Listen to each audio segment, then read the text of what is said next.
Ordenando el caos. Ya hemos conversado de estos temas en otras ocasiones, hemos tenido aquí en el estudio de la radio a representantes de los trabajadores, representantes de los empresarios. El futuro de la seguridad social, el presente y el futuro de la seguridad social, es un gusto que hayan aceptado y venido a conversar con nosotros el economista Hugo Bay y el doctor Rodolfo Saldain. Gracias a los dos por estar acá con nosotros. Un gusto para mí. Lo primero, porque me parece que es interesante además las perspectivas que seguramente cada uno de ustedes tiene. ¿Es un tema urgente o es un tema al que necesariamente sobre el que hay que empezar a reflexionar? Yo creo que es urgente, pero no porque vaya a explotar nada. Uh-huh. Es decir, creo que es urgente porque hay una trayectoria que está teniendo el presupuesto de seguridad social en el país que es incompatible con la sustentabilidad. Uh-huh. Entonces es necesario actuar rápidamente como forma de volver a poner el nivel del gasto público en materia de seguridad social, uh-huh, en una trayectoria de sustentabilidad. Uh-huh. Por eso creo que es urgente abordarlo al tema. Claro. Está bien claro, por ejemplo, que hay mucha gente que está mirando estos números y es comprensible, digamos, esto se ha salido un poco de lo que se esperaba y de la trayectoria esperada. Sin perjuicio de eso, sin dramatismo. Sí, yo creo que esto hay que verlo sin dramatismo, porque sin perjuicio de eso hay otro montón de elementos que hacen que el tema deba también reexaminarse. Uh-huh. Y el principal es la evolución demográfica. Claro, claro. Ese es el principal factor. Hugo. Yo creo que la palabra urgente a veces quizá da la sensación, digamos que claramente el doctor Saldain explicaba que él no lo ve así, pero como algo donde de forma inmediata o inminente está por, de alguna manera, vamos a decir, quebrar el sistema. Y creo que eso es primero, no comparto que ese sea el diagnóstico, y segundo, creo que no es buen compañero al momento de empezar a discutir una reforma en la que pretendemos construir grandes acuerdos políticos y sociales. Entonces, yo creo que está claro que hay desafíos en términos de sostenibilidad económico-financiera del sistema. Claramente hay que cambiar, y yo comparto que el momento de cambiar es ahora, no porque dentro de pocos años el sistema vaya a colapsar, sino porque si postergamos los cambios que necesita el sistema, me parece que más adelante vamos a estar teniendo que hacer cambios de forma mucho más radical, uh-huh, y con recortes, por así decirlo, más bruscos. Y sí, hoy, cuando uno está sobre el problema tiene que ir mucho más radicalmente a resolver los asuntos. Las urgencias en seguridad social tienen que tener una mirada a mediano plazo, digamos, ¿no? Exactamente. Tenemos la ventaja de poder anticiparnos. Pero esto que también hablamos de las dificultades de sostenibilidad, yo creo que también hay que ponerlas en balance y en equilibrio con los avances que han habido en términos de cobertura y de suficiencia, donde Uruguay presenta indicadores, vamos a decir, envidiables para muchos países, sobre todo en materia de cobertura de pasivos. De suficiencia, bueno, puede ser más discutible, pero en todo caso, por lo menos en términos relativos, claramente hemos logrado resolver por lo menos los problemas de pobreza que se pueden presentar en una etapa vulnerable como la vejez. Hagamos una cosa, antes de entrar directamente a los asuntos que ustedes creen desde cada una de las perspectivas hay que resolver y hay que analizar para adelante. Fortalezas. ¿Cuáles son las fortalezas del sistema de seguridad social del Uruguay hoy? Bien, creo que una bien importante es que hay un amplio consenso de que es una parte esencial de la cohesión social, el sistema de seguridad social. Me parece que ese es un tema bien importante. No hay ninguna fuerza política hoy que sostenga otra cosa, ni política ni social, ¿verdad? Creo que la cobertura es otra fortaleza. Creo que también para encarar este proceso hoy hay fortalezas bien diferentes a las que había en el 95 en materia de masa crítica. En el 95 había muy poco estudio y muy poca gente que estaba trabajando en el tema. Hoy eso es bastante mejor. O sea, hay mucha información y mucho acumulado. Sí. Hay mucho acumulado, se ha transitado por digamos, mucha investigación y a nivel internacional también, ¿verdad? Y hoy es todo bastante más accesible. Esas son fortalezas que tenemos. También tenemos un montón de debilidades. Ahora vamos a ir a eso. Hugo, ¿coincidís con esto? Sí, coincido. Creo que hoy, digamos, esto en cierta medida lo podemos ver al revés y preguntarnos, de alguna manera, los episodios que han provocado estas dificultades en términos de sostenibilidad financiera, quizá hoy no estarían planteados de la misma manera si no hubiéramos transitado por algunos cambios que registró el sistema en los últimos años, pero claramente estaríamos parados frente a desafíos de carácter, de sostenibilidad social, lo que nosotros le llamamos el problema de la cobertura, el problema de la suficiencia, y evidentemente hoy el sistema, producto de algunos cambios que hubieron, yo creo que resuelve mejor en esos factores, y el gran desafío es cómo aportar esa sostenibilidad que sin duda hoy está, vamos a decir, en jaque, por así decirlo, sobre todo a mediano y largo plazo, sin retroceder fundamentalmente en términos de cobertura hacia las personas más vulnerables con prestaciones suficientes o adecuadas, ¿verdad? Que permitan, que sigan permitiendo efectivamente que la población adulta no caiga por debajo de la línea de pobreza, en fin, pueda cubrir sus necesidades básicas. Cuando hablas de esos cambios que afectaron, ¿a qué cambios te referís específicamente? Bueno, han habido una serie de políticas, digamos, uno tiene como un primer gran mojón lo que fue la reforma de mediados de los años 90, un cambio estructural del sistema, y a partir de ahí han habido una serie de cambios, no de carácter estructural, pero sí, un gran cambio, por ejemplo, en la ley de flexibilizaciones del año 2008. También hubo una política de mejora de las... Que hay quien dice que hubo algún error o algún fallo a la hora de proyectar quiénes se iban a ver incluidos en esas modificaciones que se hicieron en el 2008. Eso está en discusión y la verdad es que yo, lamentablemente, porque me encantaría tener mayor, digamos, mayor información para dar cuenta de una magnitud más adecuada de cuánto fue esa eventual sobreestimación, pero aparentemente eso existió, subestimación del costo que iba a implicar esa reforma, pero fue una reforma muy importante en términos, por ejemplo, de reducir brechas intolerables desde el punto de vista de género, ¿no? Hubo una política de bonificar a las mujeres en cuanto a los hijos, de reducir la cantidad de años esperada a partir de análisis académicos que daban cuenta de que recién a los 65 años solo un 32% de los trabajadores del sector privado iba a tener la causal para jubilarse. Entonces, ahí tenemos un matiz. A ver. Si bien, digamos, yo prefiero buscar más bien acuerdos que marcar diferencias, creo que ahí vale la pena. Donde las haya hay que... Efectivamente, yo creo que había un problema con el requisito de 35 años que establecía la ley 16.713 para configurar causal inicialmente. Problema que en lo personal a mí no me resultaba novedoso, porque Hugo, que es bastante estudioso del tema, lo debo recordar, probablemente en un libro que yo escribí en el 95, la única crítica que hice a la ley, porque era un libro más bien descriptivo, fue ese requerimiento de 35 años, como requisito mínimo para configurar causal, o si no 70 y 15. Claro. ¿Por qué? Por lo que ya era una tendencia a mayores periodos de inactividad, a cierta precariedad del mercado de trabajo, lagunas. Ahora, para corregir ese problema, que yo creo que era real, realmente era real, se acumularon dos medidas.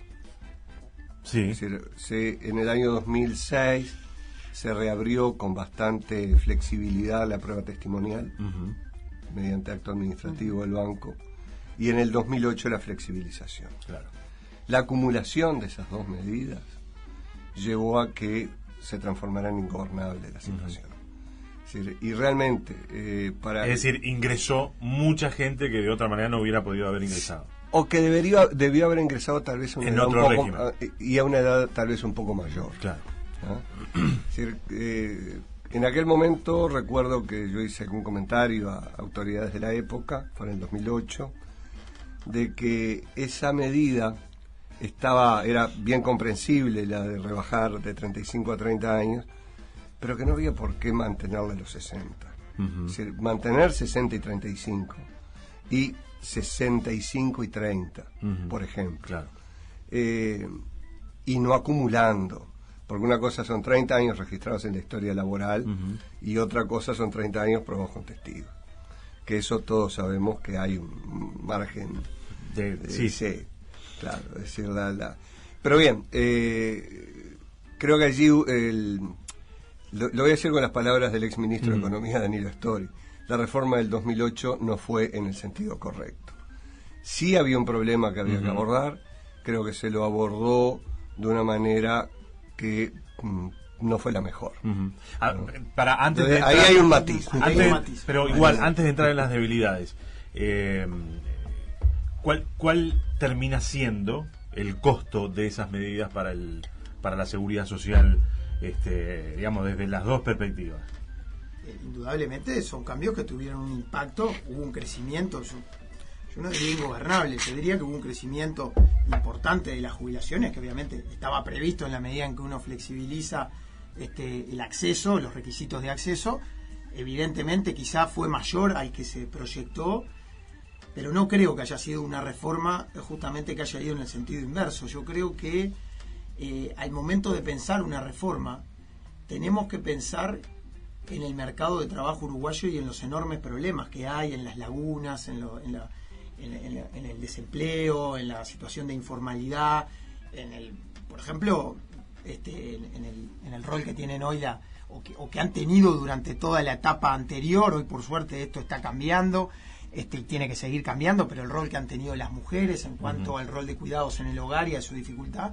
Entonces yo creo que fue una reforma en el sentido correcto. Claramente hay un matiz de, obviamente, quizá facilitar que la gente accediera a prestaciones, tratando de alguna manera otorgar cobertura y suficiencia para riesgos que iban a estar presentes, y que de no haber mediado esas reformas hoy tendríamos problemas muy serios en términos de cobertura y suficiencia. Entonces, Hugo, no era una cosa o la nada, podía haberse hecho diferente. Bueno, podía haberse... Tratando de evitar algunos de los problemas que hoy tenemos. Ahora, esa reforma, la del 2008, impactó de tal forma que explique gran parte del problema de la seguridad social hoy. Sin duda. Cambió la trayectoria del gasto público en la materia. Una trayectoria estable a la baja la transformó en una trayectoria exponencial creciente. Claro. Sí, la cambió. Sí, acá es una cosa o la otra. Yo también diría, bueno, de no mediar esos cambios, hoy tendríamos una trayectoria muy complicada desde el punto de vista de la sostenibilidad social del sistema. Entonces, no podemos, digamos, discutir una cosa sin la otra. Pues esto es como decir... Pero esto ya es un dato. Claro. Esto es un dato de la realidad, por supuesto, pero no es... Si eso no hubiera pasado, capaz que no estábamos acá ahora. Y seguramente estaríamos discutiendo otras cosas. Claro, ¿no? capaz que habría otros problemas asociados a esa gente que no ingresó.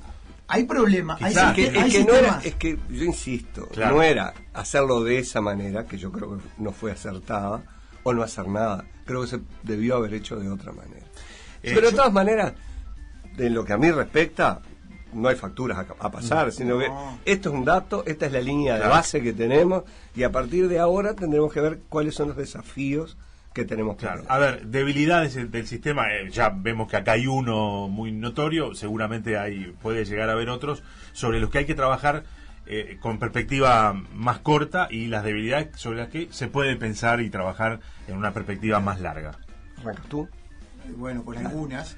Yo creo que hay algunos elementos que, por ejemplo, yo entiendo que una debilidad del sistema es, vamos a decir, que todavía tenemos un sistema de seguridad social fragmentado, ¿verdad? Tenemos un gran sistema que es el régimen mixto, y después tenemos una serie de servicios, bueno, el servicio de retiro policial y militar por un lado, con otras reglas de juego, y las tres cajas paraestatales, bancaria, profesional y notarial. Y yo creo que ahí, obviamente, hay que tratar de, en el marco de una discusión integral sobre una reforma de la seguridad social, hay que tener una mirada muy amplia sobre estos temas. Después me gustaría que el doctor Saldain me explicara por la historia de este sistema tan fragmentado que tenemos. ¿Cómo no?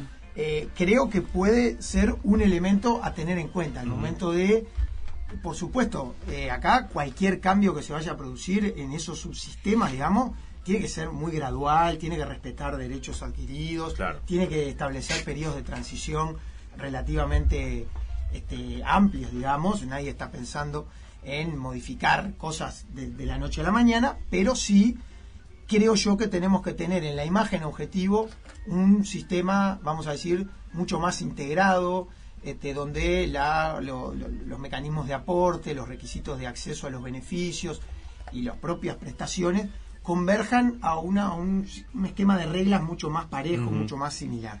Eso, por ejemplo, es un elemento a tener en cuenta. Creo otro que quizá podamos tener de acuerdo con... suscribo eso. Bien. Otro que sospecho que Saldain seguramente lo va a suscribir es el hecho de que hoy, dentro de lo que es el sistema mixto, tenemos algunos subsidios, y ojo, los subsidios dentro del sistema de seguridad social son algo muy, muy importante. Es decir, sus funciones no solo son la de aseguramiento y la de suavizar el consumo, sino que también tienen objetivos explícitos en términos de combate a la pobreza, en términos de reducir la desigualdad. Entonces ahí se precisan subsidios. El tema es que hoy dentro del régimen mixto hay una cierta opacidad en términos de que hay una cantidad de subsidios que van para un lado y para el otro, y yo creo que ahí hay que transparentar, y quizá la reforma del 2008, que yo repito, para mí fue en el sentido correcto, más allá de que obviamente toda reforma es perfectible y seguramente con el diario del lunes hoy podríamos pensar en algunas cosas se podrían haber hecho diferentes, pero quizá yo creo que avanzó en un sentido de establecer ampliar la cobertura. Obviamente no se pensó con esa cabeza, pero quizá es la cabeza que creo que tenemos que tener hoy en términos de universalizar un conjunto de prestaciones con independencia de la capacidad contributiva de la gente, generando pisos. Hoy eso el sistema de alguna manera puede considerarse una debilidad en términos de paquetes básicos de prestaciones sobre los que exacto, por abajo de eso no puede haber nada, financiados con impuestos generales, ¿verdad? Algo que hoy el BPS obviamente tiene una cantidad de impuestos afectados, y además hay una asistencia financiera producto de ese desequilibrio entre ingresos y egresos, pero entonces que eso de alguna manera permita sostener un piso de protección social y que después exista un sistema de carácter más contributivo, donde ahí sí haya, digamos, una mayor relación entre lo que la gente contribuye y recibe del sistema. En ese sentido, creo que podemos mejorar el esquema de subsidios, donde hoy tenemos, vamos a decir, demasiada mezcla de subsidios para un lado y para el otro, que son, en algunos casos, entiendo yo, regresivos incluso. Suscribo. También suscribo. Tal vez un tema que sí de pronto no estemos de acuerdo, en que yo creo que el sistema mixto, un componente de reparto y un componente de capitalización completa, sí debe ser parte de la estructura del sistema. Probablemente allí no esté de acuerdo en que el sistema de capitalización debe estar integrando el elenco de soluciones. No es así. Creo que el sistema mixto es un elemento importante. O sea que no hay debate sobre el problema, sistema mixto. Debates hay muchos sobre el sistema mixto. Una cosa es si tiene que haber un sistema mixto. Eso. Ese es un punto. Ahora, lo que pasa es que acá a veces se ha demonizado una postura u otra. Claro.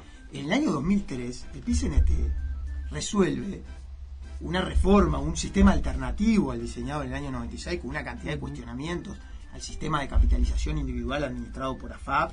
Sin lugar a duda, yo ahí considero que hay muchas mejoras para hacer y muchos cambios, pero resuelve un sistema mixto con un pilar de capitalización. Entonces acá no es que se esté pensando, yo no conozco a ningún actor, y en esto también creo que es bueno celebrarlo, no conozco ningún actor político ni social que esté planteando volver a un sistema de reparto como en los años. Yo creo que hay que desterrar esa idea, porque si no, de alguna manera cortamos algunos posibles puentes. Entonces está buenísimo hablar, ¿viste? Sí. Porque uno de los problemas que creo que ha habido en relación al tema del diseño del sistema jubilatorio uruguayo es cuando se discute en base a eslóganes, ¿verdad?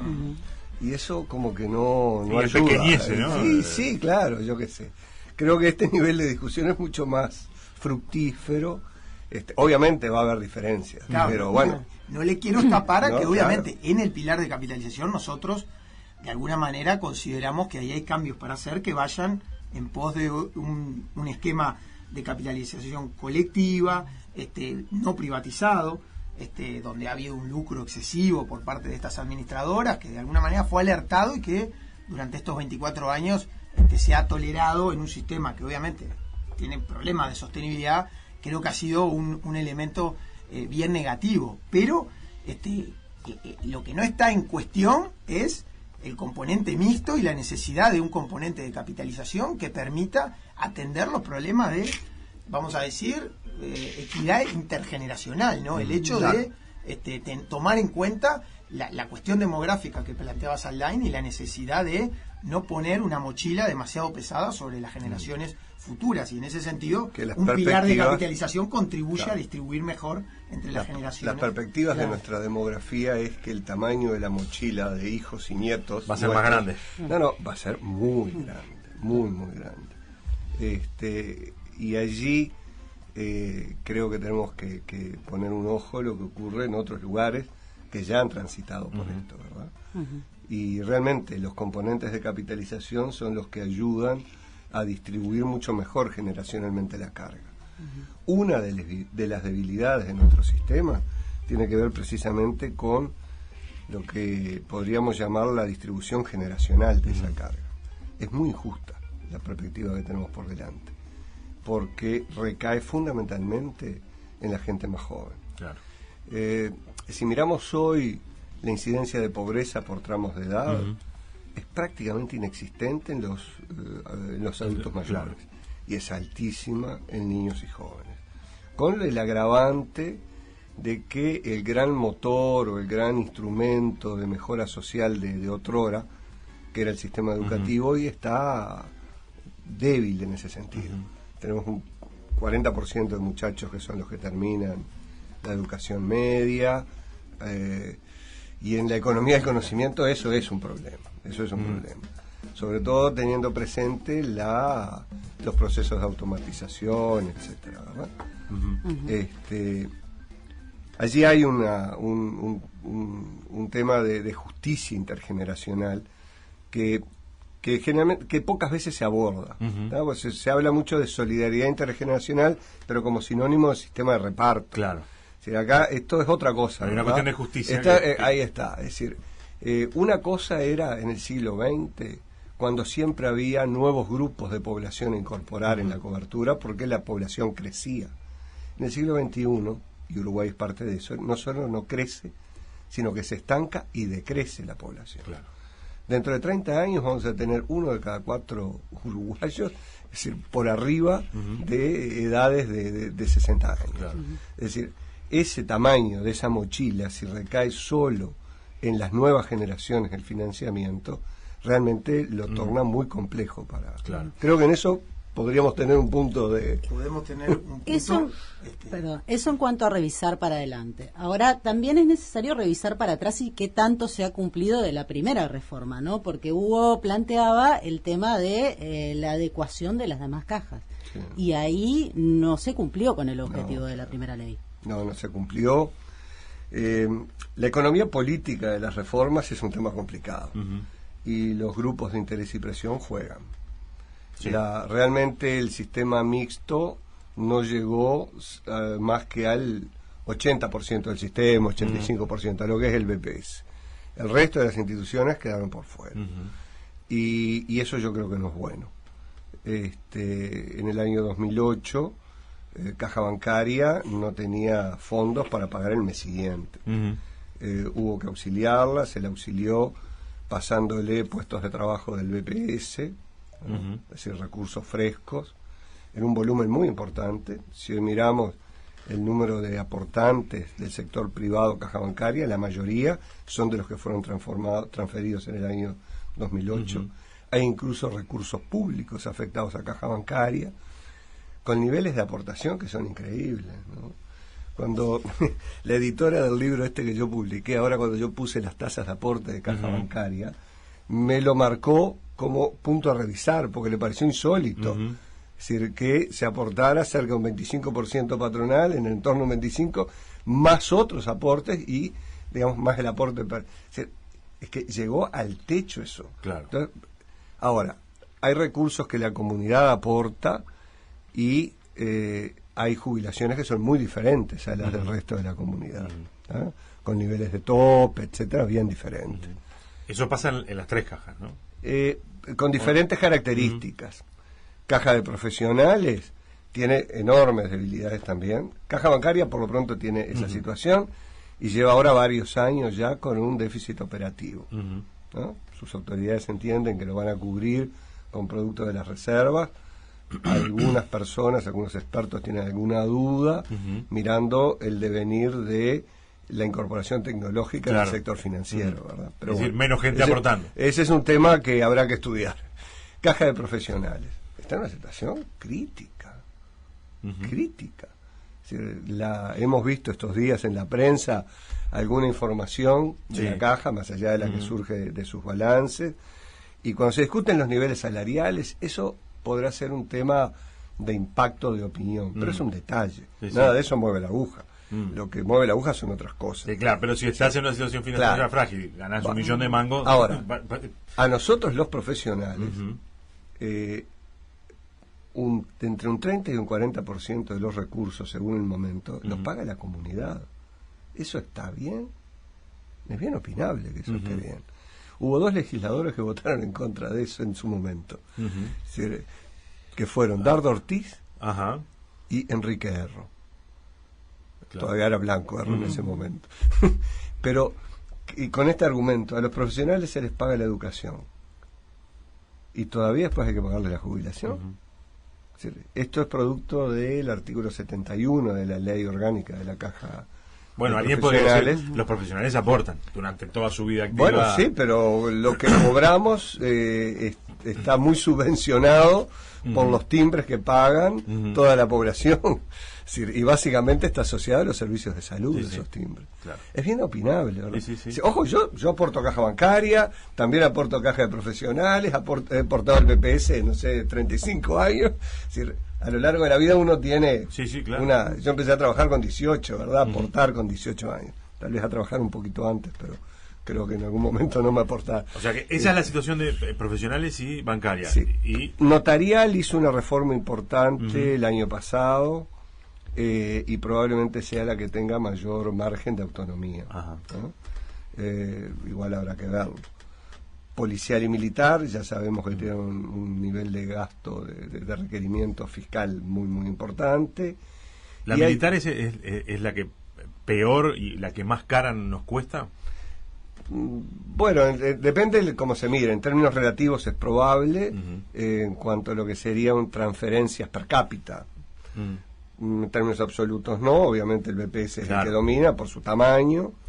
Sí, transferencia más o menos ahí, claro, no, PBI cada uno, claro, en pero, términos de asistencia financiera. Claro, pero pensemos que los 7 puntos del IVA que recibe el BPS también vienen de la comunidad, ¿verdad? Es decir, eso es cierto, claro. Aunque también financian otro conjunto de prestaciones. Que es parte de la opacidad. Es parte de la opacidad. Que no está bien claro que financian. No, van a la bolsa. Van a la bolsa. Van a la bolsa.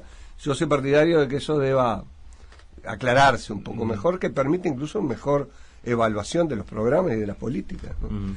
Ahora, no quiero escapar hay un par de temas a los que no debemos escapar. Uno de ellos es si se justifica o no que haya regímenes especiales que traten diferentes casos que son similares. En mi opinión, no. No. O sea, no debería haber... No debería. No debería. 3 cajas.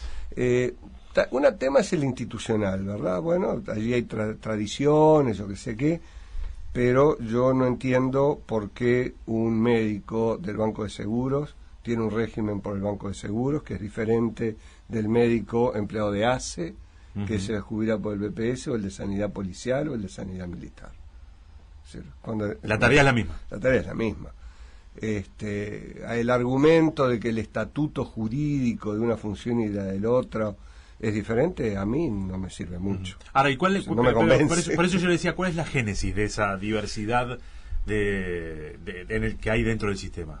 La fuerza de poder. El poder. Claro. Que tuvieron las corporaciones que están atrás de eso. Carmelo Mesalago probablemente sea el principal experto en seguridad social en América Latina, y en un libro del año 77 él dice que la seguridad social en América Latina se ha desarrollado siguiendo la estructura de poder.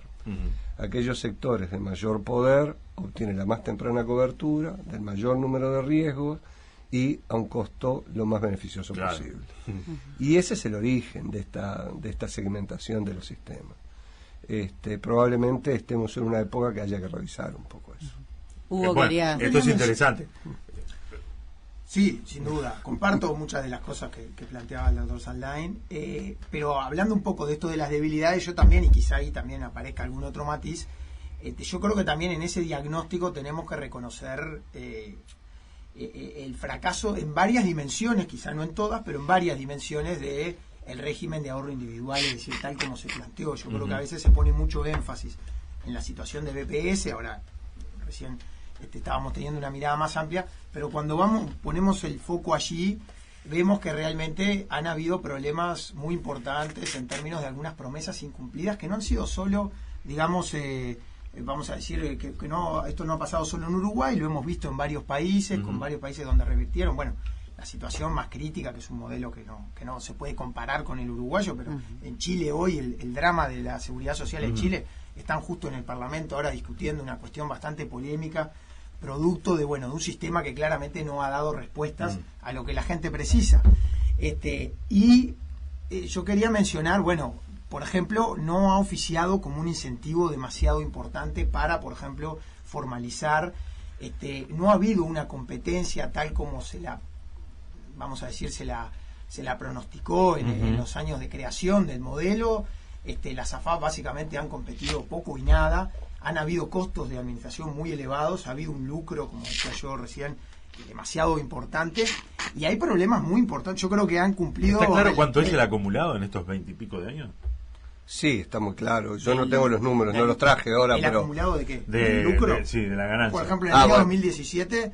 Pensé que era el acumulado de la rentabilidad en la cuenta de los afiliados. También. Iba a eso, sí. Por ejemplo, en el año 2017 fueron 54 millones de dólares. Son empresas que tienen, vamos a decir, un porcentaje de su resultado operativo sobre el patrimonio que realmente son incomparables con cualquier otro. No hay ninguna empresa que tenga ese nivel de rentabilidad. Exactamente, es el sueño de la FAP. Yo comparto eso también. Bueno. Pero no deja de ser un detalle, ¿verdad? Que se pudo haber corregido mucho antes y se debe corregir y se debe vigilar. Esto se corrigió en parte en el año 2017, seguramente vamos a tener un matiz también ahí en cómo se corrigió. Sí, eso, la verdad es más bien ese es un problema de la industria. A mí cómo se corrigió, para mí es un tema menor, es decir, en algún sentido, ¿verdad? Es decir, yo creo que debió verse antes. Es cierto que la competencia por afiliados no funcionó. No funcionó. Es decir, eso es, digamos, el mercado en ese aspecto no funcionó y eso se lo vio tempranamente. Yo no quiero echarle culpas a nadie de nada, pero cuando eso ocurre, el regulador debe actuar. Claro. Y debe establecer criterios, yo creo que diferentes a los que se establecieron en el 2017, pero debe establecer criterios. ¿El regulador que es y el Banco Central? En el caso, sí, pero no tiene el cometido de definición de política.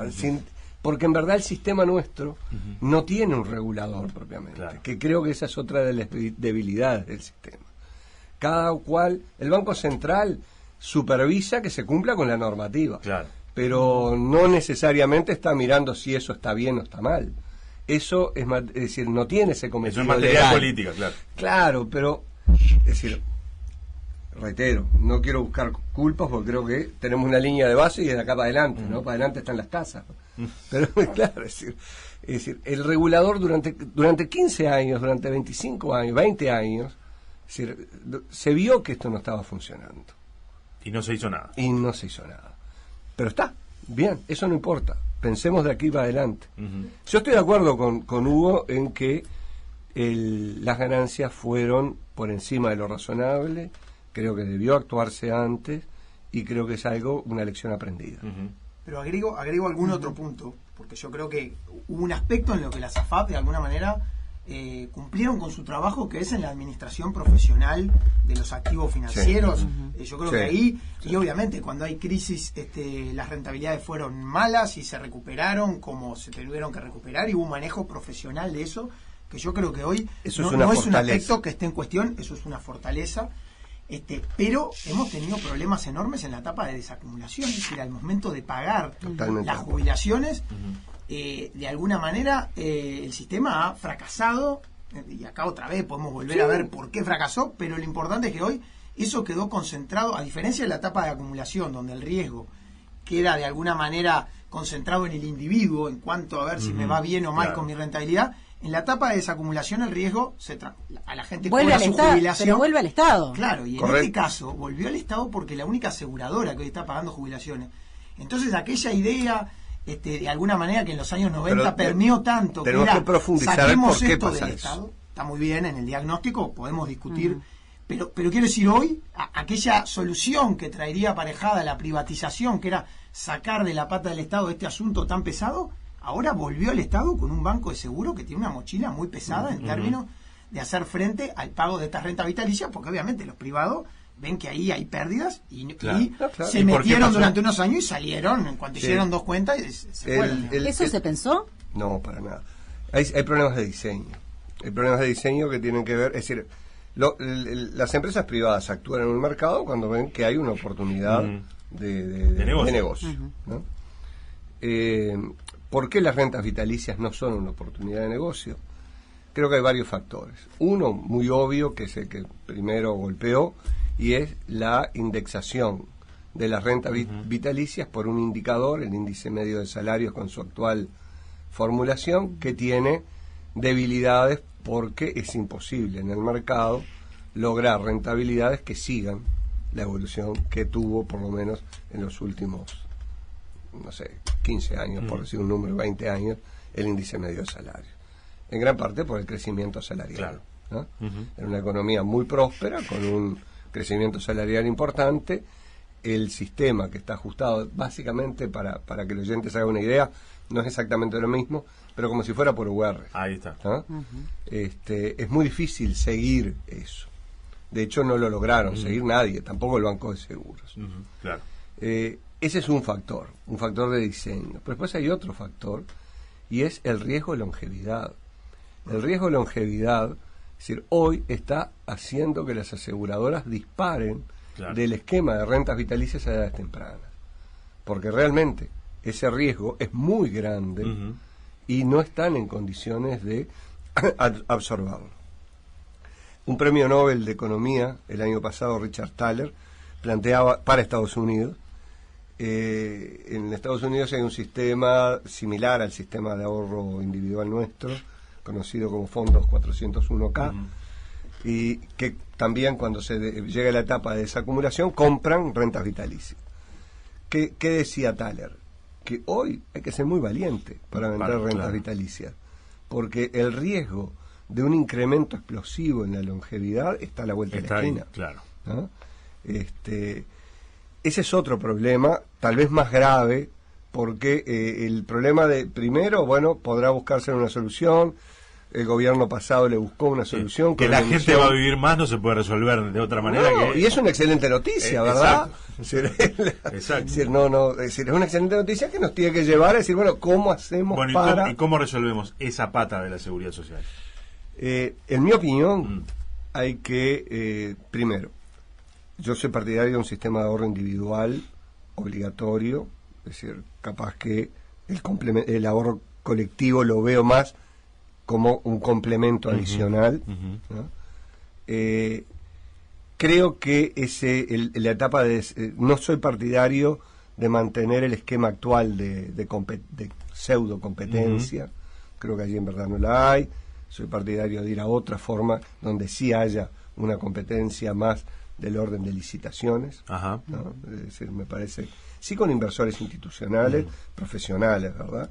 Porque lo que se hizo bien, creo que hay que hacerlo bien. Sí, claro. Hay que mantenerlo, ¿verdad? Es decir, no hay que desandarlo a eso.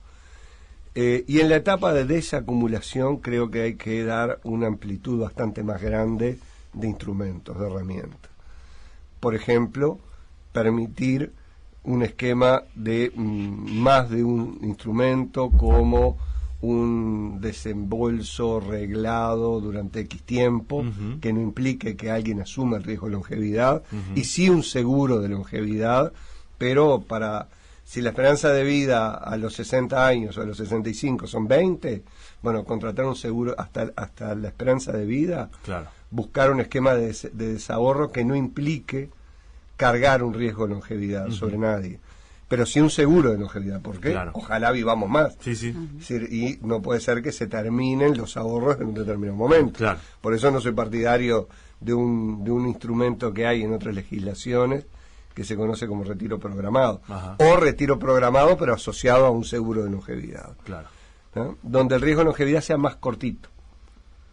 Claro, o sea, desde el momento que Sí. supuestamente se termina Sí. en adelante. Ahora, hay otro tema en esto. Todo esto, más tiempo envejece.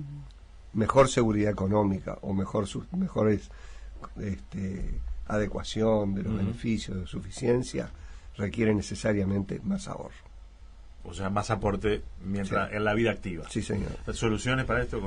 Yo creo que evidentemente es uno de los grandes desafíos que están planteados y a ver, yo creo que ahí lo que hay que tener mucho cuidado, seguramente también acá haya un punto de vamos a decir, de acuerdo, es en el tema de las desigualdades. Una vez más, entender, en primer lugar, que ese aumento de la desigualdad, ese aumento de la longevidad no se distribuye de igual manera entre toda la sociedad. Bueno, en particular sabemos que no se distribuye igual entre hombres y mujeres, y ahí yo creo que hay subsidios explícitos del sistema. O sea, las mujeres viven más, y hay subsidios explícitos del sistema que de alguna manera, por ejemplo, el Banco Central definió establecer tablas de mortalidad unisex para de alguna manera consagrar. Fue un decreto del Poder Ejecutivo que lo obligó al Banco Central a hacerlo. Bueno, sí. Sí. Pero siguiendo una tendencia internacional. Exacto. Sí, claro. Esto en los de países alguna manera igualamos la Unión biología por Europea decreto, tiene, ¿no? Pero bueno. Sí. La Unión Europea, para tener una idea, acá es importante este ejemplo para dar cuenta de un detalle. La Unión Europea, por ejemplo, obliga a todos sus países que en los esquemas de este tipo, las tablas de mortalidad se manejen de forma unisex, es decir, no se penalice a la mujer con menores prestaciones por vivir más, porque hay que pagarle más tiempo. Evidentemente ahí hay un subsidio, pero es un subsidio que la sociedad resuelve, y es un componente político. Por eso acá también hay que tener cuidado cuando hablamos de la creación de una comisión de expertos, que yo creo que es un elemento bien importante porque son temas de alta complejidad técnica donde para dar una discusión en serio, informada y con argumento, tiene que haber, digamos, un apoyo técnico.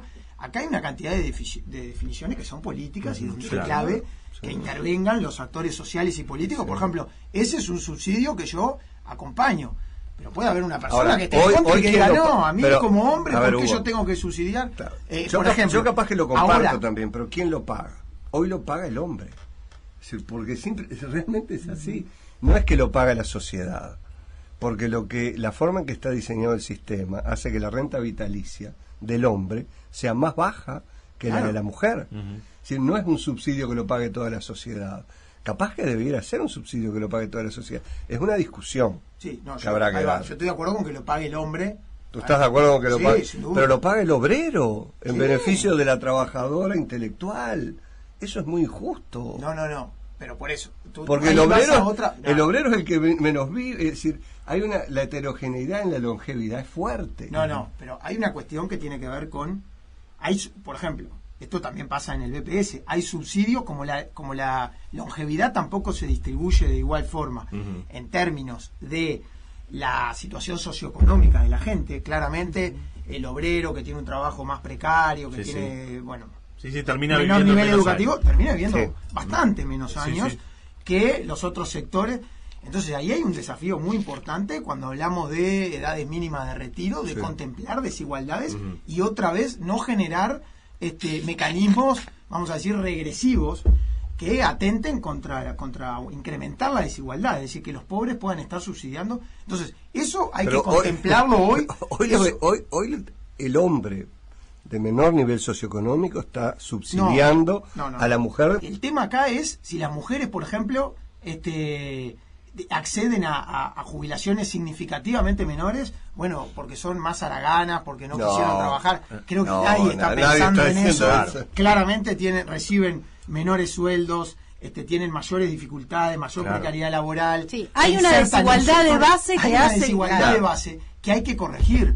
Entonces, cuando Saldain dice, bueno, esto tendría que definirlo toda la sociedad, yo digo, si va a haber un subsidio a las mujeres, bueno, lo va a tener que aportar el otro componente de la sociedad que no son las mujeres, que son los hombres, digamos, no le veo otro, porque si no son las mujeres, pero el tema subsidiando es cómo, mujeres. Bueno, podemos discutir, pero ese es un yo tema creo que ahí hay una discusión política que demuestra hasta qué punto acá hay una cantidad de cuestiones que son técnicas, pero hay una cantidad de cuestiones que no deben quedar en materia de un resorte de cómo los técnicos definen esto, sino que son discusiones eminentemente, como todo esto que hablábamos recién de lo intergeneracional.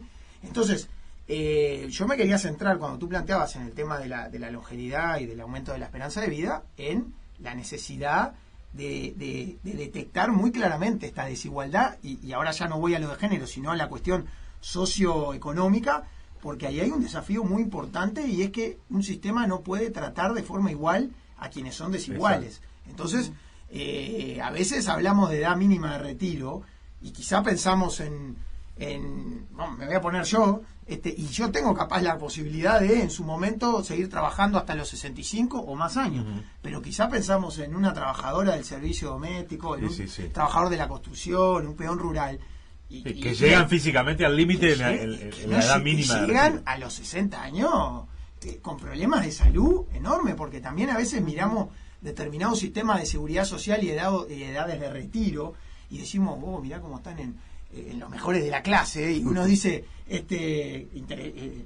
hay que ir hacia ahí, pero después miramos cómo funcionan los mercados de trabajo, y quizá en Uruguay hay que construir un sistema de seguridad social sobre la base de los problemas que tiene el sistema de seguridad social uruguayo. Ese corte se tironeó para arriba en el Banco de Previsión Social y se tironeó para abajo, por ejemplo, en cajas como la militar. No entendí bien.